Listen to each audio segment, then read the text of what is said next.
Hello, students. We're going to talk about Sierra Leone today. I want to give you, I just want to remind you guys of something. You probably are too young to remember this, but about almost 30 years ago, a film came out called Amistad. And this film was about a slave ship that had gotten the enslaved Africans on board the ship, had taken the ship in a fight, and they took control. They kept alive the navigator, and I think they kept alive two people to operate the ship because they couldn't operate the ship, so they kept two people alive that could operate the ship. While they were asleep, the guys, these Europeans, would navigate the ship closer to the Caribbean where they were headed. But when they were awake, then they would make these guys navigate the ship back towards Africa because even though they couldn't navigate the ship, they knew north, south, east, and west. Everybody knew that back then. Back then, from the sun, people learned that as early. We're so helpless and dependent on our technology these days. We don't learn those things. But anyway, in the end, they ended up in off the coast of Massachusetts. This is a true story. In the late 90s, I want to say like 97, 98, a film came out. Steven Spielberg made it, and it starred this guy, Jimon Hunsu, who I believe is from Gabon or somewhere else in West Africa, but he was in France. He was a model, and then he got into acting. He got this role, and it just catapulted his career. In the story, he plays this guy, this character who's a real guy named Sinke. Sinke was from what we know of today as Sierra Leone. At the time, Sierra Leone was just a British colony, but the areas around it later became Sierra Leone was still independent of the British. Uh, Sinke stands up in this courtroom scene and says, "Give us free. Give us free." He had been in prison. He learned enough English to say this, "Give us free."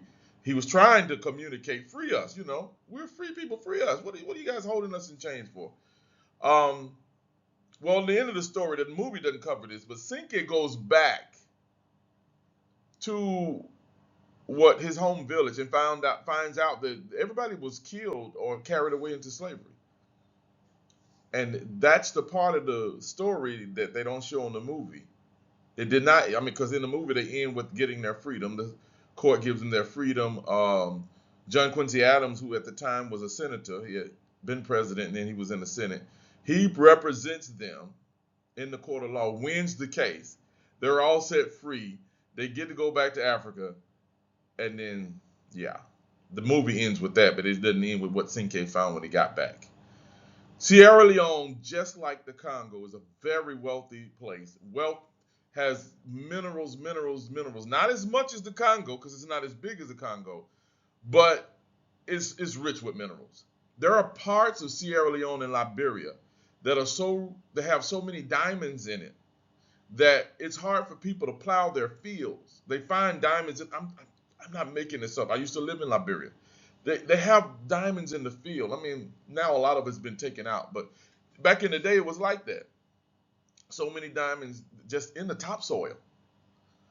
Um, and you probably seen the movie Blood Diamonds, which also included Jimon Honsu. He played in Blood Diamonds too, which is a story about the Sierra Leonean Civil War.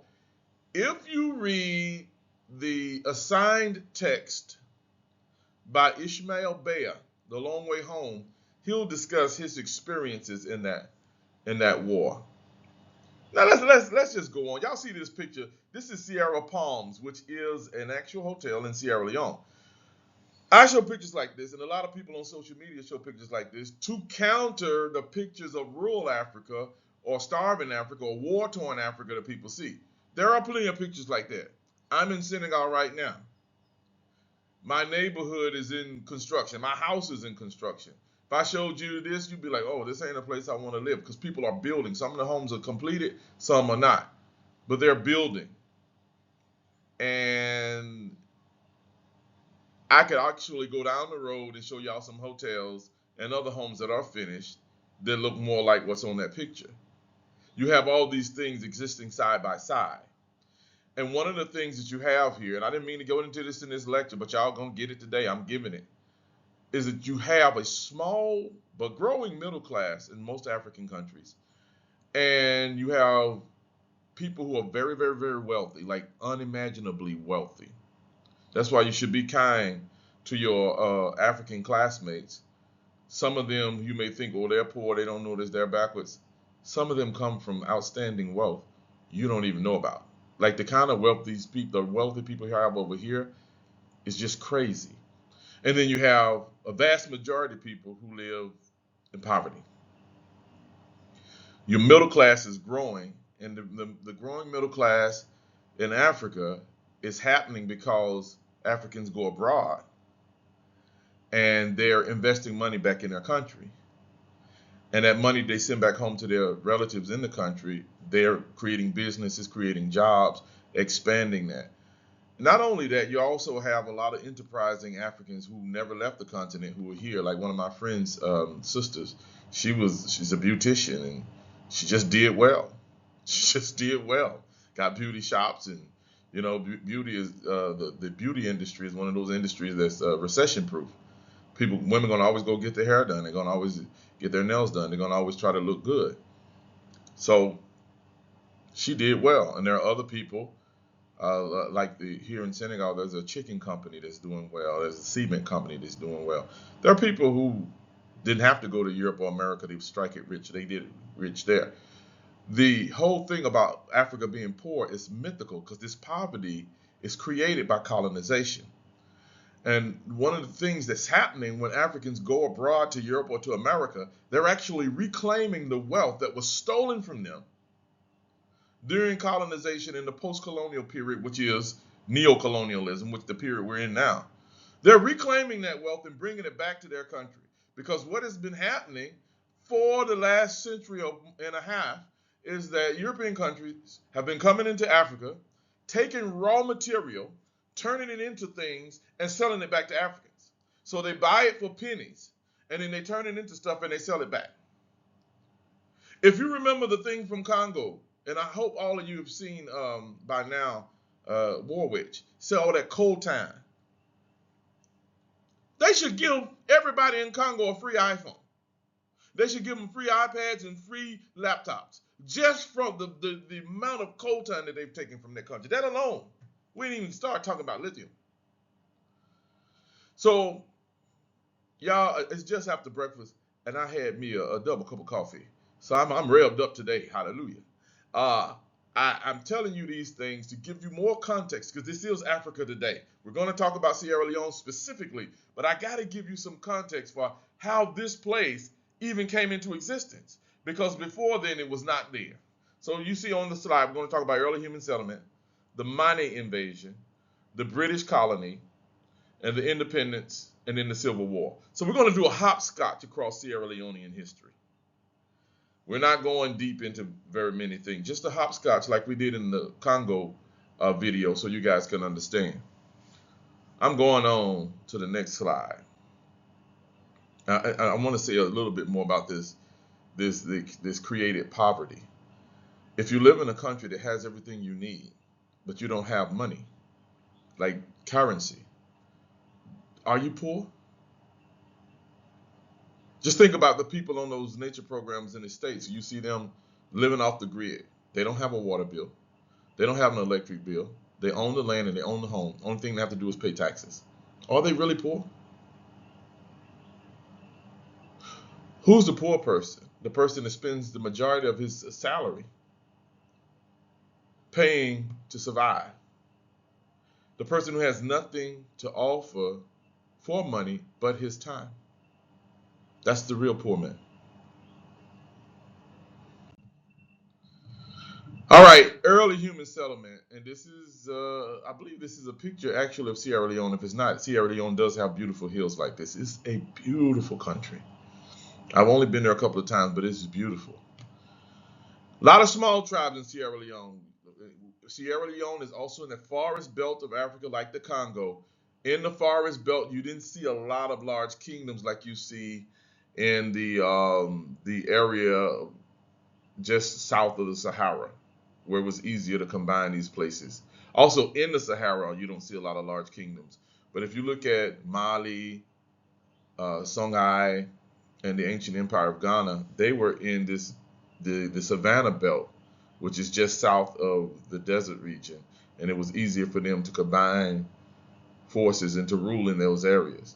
In the forest region, you see smaller kingdoms, like the Ashanti kingdom was powerful, a powerhouse. Took the British 100 years to defeat them, but they weren't very large because the forest is very, very thick.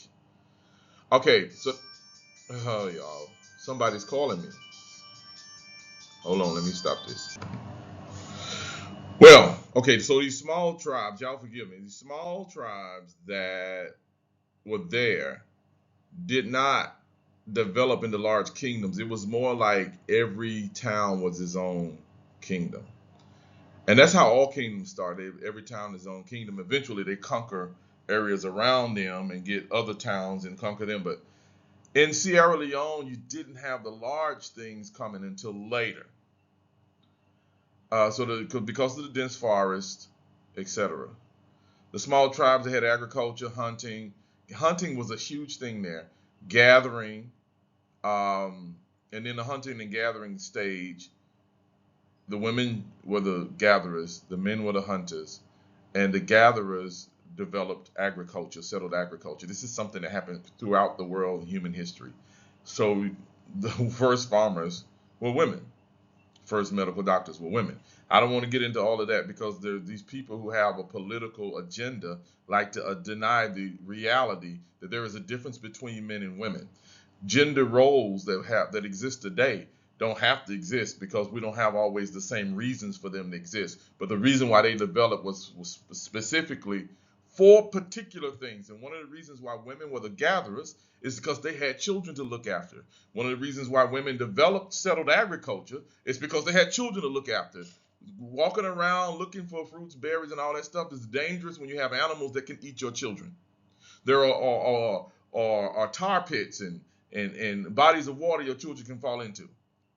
So settled communities, women were the first one to push towards that. Well, over time, the men kept hunting, and they would go out and hunting in large groups and smaller groups. When I say large groups, I'm like 10 people. That's a large group for this time. Smaller groups, 3 to 5 people. And they would bring the meat back, and the women would be there.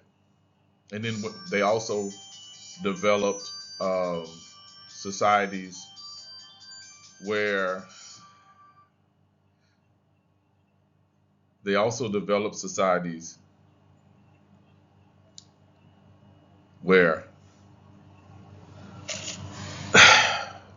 people are getting on my nerves, y'all. Now, I've had 2 interruptions in this video. So I was talking about the hunting and the gathering. They developed these societies. The women developed the settled societies. The men would go. Over time, they did have local governments. And if you take my ancient African history class, we'll talk about how even early on these people were all matrilineal. And what that means is they figured their family line through their mother's line, because that was something they were sure of. But the father's line was always, they didn't have the DNA research that we have now. They couldn't be sure that was the father's child, but you knew that your mother's people were your family. So they developed this, and then the Timne and the Limba tribes are some of the largest tribes there, and they developed the dominance. But even in this, if you compare them to like the other kingdoms and empires further north, they were always relatively small. Then come these people from the Malinke Empire, from the Mali Empire, the Manis. They came around in the 1500s in successive waves. If you look at the larger history of Africa, the Manis came around the time that the Empire of Mali fell. The Empire of Songhai rose in ascendance, but the Empire of Mali has gone down. What these people came, they had experience in the army. They had experience with government bureaucracies and large governments. And they came further south and brought that experience and created strong states. And they also had stronger weapons, conquered these smaller groups. Then another mandate, when I say the mandate groups are grouping, they come from around the Mali area. And there are several of them. The Mende are mandate group, the Bambara mandate group, the Jola mandate group. And I could go on and on and on and on. This is just a family of ethnicities that all started as one, and their languages are linked. Another Mande group, the Susu, came and defeated the Mani. And if the Susu hadn't come in and defeated the Mani would have conquered all of what we know of today as Sierra Leone and further areas. But they were cut short by a stronger group that came in and set them down. But what did they bring? They brought statecraft with them. They brought military advancements with them. They brought increased superior weaponry with them. They brought things that could be helpful to the development of people no matter what. Advanced things that they brought from where they came from. And they brought them violently, but people got the lesson. Then we see the Portuguese. They were the first Europeans on record to have come down this coast. And what they saw right here is that you see from the ocean, this is Freetown, which is the capital of Sierra Leone. But it's these two mountains behind that the Portuguese looked at them and said they looked like mountains. So they called it Lion Mountains, Mountains of Lions. Lions, not lying like telling falsehood. The name just stuck. So even though the Portuguese are not in control, we still call it Sierra Leone. Europeans brought firearms, and the firearms made warring even worse, and slave trading increased.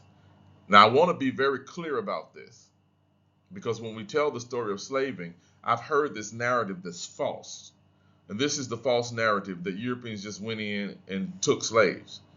They did some of that on the coast, but the people who were in Africa, these governments were stronger than the European governments. They were more powerful, and they had bigger and more powerful armies. Even though Europeans came with firearms, they could not defeat these people. They couldn't. The only way enslaved Africans could get on that boat is that these strong African governments sold them to Europeans. What the Europeans could gather on the coast through kidnapping was very small amounts. It wasn't enough to fill a whole slave ship. So they had contacts. So this is the way it happened. There was already a slave trade in Africa. There was slavery in Africa, like we talked about with Congo. Well, what happened, two groups were war with each other. And whichever side won took the prisoners of war as enslaved people. And sometimes they kept them to be redeemed before Europeans came. They kept them to be redeemed. Like, so if you were a wealthy person and your son was in the war and he got enslaved, then you would get some of your slaves and some money, and you would go and redeem your son and bring him back home. Sometimes they would just keep him. If you ever read Things Fall Apart, there was a little boy that was enslaved, and Okonkwo kept him and raised him as his own son. And then the oracle, their religious oracle, told him he had to kill him. These things happen. So this one narrative of slavery that we get in the West has to be challenged and destroyed, because it's really making people not understand. You have to expand your understanding to see slavery not as just what took place in the U.S. or not as just what took place in the Caribbean or in South America or Central America. And let me tell you, those stories all differed there too. But it was larger than that. And on the coast of Africa, anybody could be enslaved if your side lost the war. Bam, you's a slave now. And you had to deal with it. And it wasn't just in Africa. If you read in the Bible, Naaman had a little slave Hebrew girl because he was the army commander for the Arameans, which are the Syrians. And they defeated the Israelites, and they took people as slaves. The little slave Hebrew girl told them, go on over there to Israel, and then there's a prophet over there that can heal you from your leprosy. And why was there an enslaved Hebrew girl? Because that's the way things worked in that world. That's the way things worked in that world. But with the enslavement of Africans, it wasn't that Europeans defeated African armies. It's that the Europeans colluded with African armies and said, we'll buy your enslaved people. We'll give you things that you want. And they traded guns. And they traded alcohol. They traded cloth. They traded all kinds of things that these African elites wanted. And they They bought enslaved Africans with them. This is what happened. And the reason why it's important to tell that story is that so we don't feed this imagination of white supremacy. Whites were not so superior that they just go into Africa. Oh, I'm going into Africa and take all the slave people. That's a lie from hell. And y'all need to know so y'all don't be walking around here crazy and stupid. Y'all got to get rid of these dumb lies. Ain't nobody that powerful. It was after the transatlantic slave trade that most African countries in the West were weakened. Because how do you weaken any society? Take away their population. This is why right now, this whole situation with trying to keep immigrants out is crazy to people who know what's going on. The American demographic patterns have shown that Americans overall are having fewer children. White women are having the fewest children. And our population is aging, meaning the average age of the population is actually closer to my age. And it should be closer to your age. When I was in Liberia, right after the Civil War in 2006, the average age was 15. So even though the population had lost a lot of people from death during the war, because the average age was 15, oh no, that population shot up, and you had a lot of innovation, you had a lot of energy because you had a lot of young people. And most countries in Africa have an average age between 15 and 25. But in the West, our ages are going the opposite way. Our average age is rising. Most industrialized, what we call modernized country, that's what's happening, because having children are no longer seen as an asset in a capitalist society. They're seen as liabilities, and that's a problem. But getting back to what I was saying, enslaving Africans and taking away, because who did they take? They took the strength of the population, which is that the age 15 to 25. That's the strength of our population. They took them from Africa, put them on American plantations, not just the U.S., think in the long America, South America, Central America, the Caribbean, put them on these plantations. These countries were left weakened. They were weakened. And it was happening because the elites who were doing the selling of the slaves were short-sighted. They didn't see how this was going to play in the long term. Well, what happened, the Europeans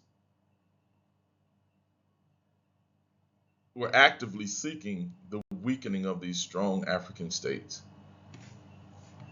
And they had a plan, and they sat back and let it happen.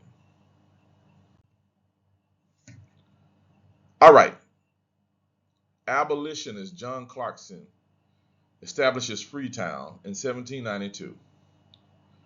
What was going on is that they were getting formerly enslaved Africans, and they needed a place to put them.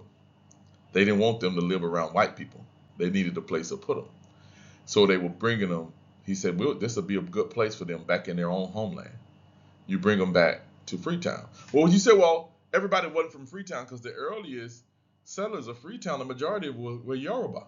Where do you find Yoruba? You find Yoruba in present-day Nigeria, and you find Yoruba in present-day Benin, but you don't find many Yoruba outside that area. Why would they? Yoruba are not native to Sierra Leone. Well, they were bringing them back from Brazil, catching them on the boats, or people would get their freedom and say, I want to go back to Africa. They bring them back to Freetown. They created a new identity of people called Creoles. And a lot of these people had different last names. Trelawney was a last name. These were people who came from Ghana, who were originally came from Jamaica. They were originally from the Ashanti Empire, which is in Ghana today. You had a lot of Yoruba last names that were there. And then a lot of them just took English last names. So these were formerly enslaved people. They spoke English. So they were partners with the British in building this new society. And they became very, very wealthy. They became traders. They became parts of the governments. They were the first class of elites in this new British colony. 1808, the British established this colony, and it was just Freetown and the coast. Everything around it. All the other places were still independent. Freetown is a natural harbor. It had been used for trading slaves since the 1400s. And the British was taking it and said, we ain't going to be doing no more slave trading here. This is over. Now, read that last point. Say early on, the British colonial government took these people in their trading network, so the Freetown Creoles became wealthy. But later on, during the colonial period, they dropped the Creoles and started bringing white people from the UK, well, from Britain, to take on these jobs. And they just froze these Freetown Creoles out of the whole industry because they didn't want them. They didn't want a large class of wealthy whites. There is a dialect of English, and y'all need to know, most Americans don't know that slang is and a dialect are not the same thing. In America, we have regional dialects. I'm from the deep south, Arkansas, Louisiana to be exact. When I'm in upstate New York, sometimes I go to the fast food joints and they don't understand my order. Sometimes I talk to students, they don't understand what I'm saying, especially when I get comfortable. And I understand that I lapse into the dialect of English that I grew up speaking, and everybody around me grew up speaking. It's not slang, it's not bad English, it's another dialect. And not only do we have regional dialects in the US, because what you guys in New York speak is a separate dialect. And upstate New Yorkers sound differently from downstate New Yorkers. And new people in New York City definitely sound differently from the people in Rochester and so on and so forth. Understand this about language. You have dialects. And it doesn't mean people are speaking bad English. That's a stupid thing that people come up with to make other folks feel bad and small. It's just a different dialect of English. Then you have what we call the African American Vernacular English, where we take on a lot of the syntax from West African languages and add them to English. We didn't do it. Our ancestors did it when they were learning English. Nobody taught them English in a schoolhouse. They learned English in the field at the end of a whip. So they just kind of made it together, and then we have this thing, and I think it's beautiful, but a lot of people are ashamed of it. Too bad for them. In Sierra Leone, they have this, what they call Krio, spelled K-R-I-O. It's a dialect of English that most Sierra Leoneans speak. Has some Portuguese in it, has quite a lot of Portuguese in it. African words from different parts of the West African continent, and some from local places. But the base of it is English. If you listen, you can pick up what they're saying. Like I don't speak Creole, but I used to joke with the late great Dr. John Mara, who was from Sierra Leone. I'll see him in the morning. I said, Dr. Mara, how the body? Because that's how you say, how are you feeling in Creole? And he said, the body good, small. I mean, I'm feeling a little bit good. I'm feeling all right. Or he said, the body fine. I mean, I'm all right. Well, you're gonna watch a video called "The War Done," and it's funny because coming from the South, if you want to talk about an activity that you've completed in the past, we would call it past perfect in the common vernacular American English. They wouldn't say I did it. They say I done it. When they say the war done, that means the war's finished. It's been finished. Y'all watch that video. So Creole is the most commonly spoken language, and the reason why I had so much Portuguese, because remember they were getting enslaved Africans, formerly enslaved Africans from Brazil, where they spoke Portugal, and they would come and they just speak this hodgepodge that became the Creole dialect. There was a lot of tension between the Creole people and the local tribes, the Mende, the Temne, and others, because the Creole people worked with the British and they were conquering them, and the local people was like, what? I know in French they would call the blacks who worked for the colonial power noir blanc. Noir blanc means a black white man. So you doing the white man bidding, but you black like me, but you ain't really black like me. You ain't noir, and you ain't blanc. Blanc was the white man that was doing the white man's bidding. A noir blanc was a you know, not mixed, not mulatto. They're just talking about black people who were working for the Colonial Administration. And at some point, the British just pushed the Creole out of Colonial Administration and employed British, like I said in the earlier slide. And then they created an economy that favored British traders over the Creole traders, which saw a lapse in Creole traders' wealth. A lot of the Creole traders, some of my Louisiana accent, call them Creole instead of Creole. And Louisiana Creole is different from these Creole here. The Creole traders, a lot of them just left or they got involved in other things. 1960, Sierra Leone becomes independent of the British. It was impoverished. Like I said, created poverty because the British just took everything that they could get their hands on. And they didn't leave any infrastructure to help these people build a country. Like they told them, you should have a country like ours. But they purposely prevented these people from building that type of country. And then you already had this tension between the Creoles and the other local people. Something similar in Liberia, where you have the Americo-Liberians and the tension between them and the local tribes. 91 to 2002. That's 11 years of civil war. Charles Taylor invaded Sierra Leone, wanted to get Joseph Momo out, and he wanted to get control of the diamond mines. For many years, the diamond exports from Liberia were astronomically higher than the actual diamonds that Liberia has, because Charles Taylor was taking the diamonds from Sierra Leone, exporting them, and getting the money. God help us. Taylor used the RUF, that was his proxy, and the Sierra Leonean army fought against the RUF to retain their independence, and both of them used child soldiers, and both of them were claiming diamond mines and getting the wealth from the diamond mines, and that's where we get this term blood diamond. That's where we had the film Blood Diamonds. And then in 97 they had a coup d'etat, which is a French term meaning that's a cut of state. That's what it means literally, a cut, coup d'etat of state, which means the head was taken off of the state and a new group came in. They established the Armed Forces Revolutionary Council, joined forces with the RUF. And then 99 comes and they had the Lomé Accord. When you talk about it in history, it seems like, oh, it's just 2 years. No, it was 2 years of absolute terror and horror.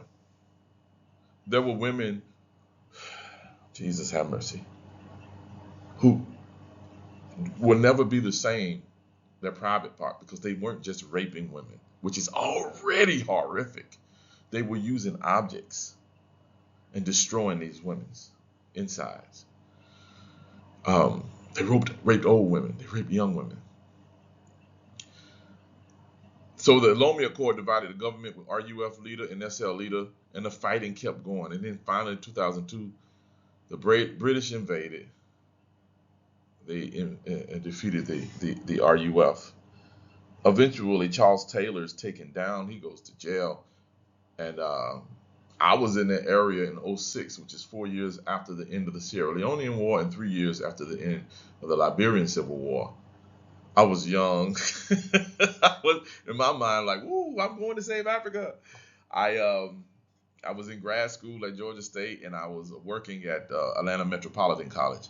And I left there, took my family. My ex-wife is Senegalese, so I brought them. We had a house in Senegal. I left my ex-wife and the children in Senegal, and I go to Liberia and start teaching at a university there because I think I'm doing my part to help rebuild Liberia. I did what I thought was right. When I look back, like I was really in danger. This part of the world suffers so much because they're so wealthy. If you've noticed in the States, well, here in Senegal, people generally build big walls around their homes, especially if they have a large compound. And if their house goes right to the street, they don't have a home, but they don't have the walls, but they have a lot of security. In the States, we don't build walls around our home like this, but very wealthy people do. When I was in Louisiana, I lived in a rural area where some stars, some celebrities had homes, and they had these huge walls around their homes. You couldn't see inside. I was literally down the street from some basketball player house. I don't know what his house looked like. I just know it was big walls around it. Why do they build the big walls around it? Because when you have wealth, there are people who want to take it. And in these wealthy African countries, the government is your wall. And if your government is weak, people will come and take it. That's what's going on in the Congo. That's what's happened in Sierra Leone. That's what happened in Liberia. That's what happened in most of the countries that are wealthy throughout the world, including what we know of the United States. Before it was the United States, there were these tribes of India. They weren't just tribes. They had governments, but they had land, and they had fertile land with lots of water, sunlight. And English traders, settlers came in and took it all, brought enslaved Africans to work it. Anytime you have something good, there are forces that want to take it from you. And this is something in history you have to reckon with whatever you're talking about. Are you the result of people who have taken things from others? Or are you involved in taking things from others? Or are you the victim of having people take things from you? And one of the reasons why you see this argument from certain segments of American society that immigrants are coming to take things, because that's guilt. Because they know what they did to take things. I'll tell y'all a story about Johnny. Johnny was a student at a university I used to teach at down in the South. And his high school sweetheart, he encouraged her to come. They were from Maryland, and they came to Louisiana to study. She came in, she was a sweet little girl. She's a grown woman now, married with a children, but she was a sweet little girl. And she came in, and she would have class. She had my history class, and it was at night, something like, I don't know, one of those one night a week classes. Maybe it was 2 nights with like 450 or something like that. Johnny would stand outside and wait until the class was over, escort her to the cafe to have her dinner, and escort her back to her room. He did this, and part of me thought, that's kind of cute. The little couple, that's kind of cute. It's bizarre, but it's kind of cute. I asked Johnny, I said, Johnny, come on in and sit down. If you don't disrupt class, you can just sit here. He said, no, sir, it's fine, I'll stand outside. Okay, Johnny, them your feet if you won't stand on. Couple of years I didn't see the girl because she was a freshman taking my freshman history class, and I saw her, and I asked her, I said, so how's Johnny? She said, oh, we broke up. I said, oh. Here I am thinking this is American Love Story. Oh, no, sir, we broke up. I said, what didn't happen? She said, oh, Johnny made sure I was in my dorm by 10 p.m. He was very jealous because Johnny was out there messing with girls. And I found out. I said, oh, Lord, not Johnny. Well, this whole story teaches us something about human nature. When people are doing bad things, they're always afraid that those bad things will happen to them. Everybody in America knows what happened to the Native Americans, how they lost out. They knows what happened to the enslaved Africans. And don't think these things happened so long ago, people forget. People know. People ain't stupid. Now they're afraid that people are coming in are going to do the same thing to them. Sir, ma'am, don't be afraid of that. The American population is sleeping. We actually need these immigrants to keep our economy afloat. But see, guilt will do that to you. Y'all need to make sure you ain't doing nothing immoral. And make sure that you're not living in the wake of immorality so that you won't get caught up in that guilt. Now, this is your lecture on Sierra Leone. I'm through.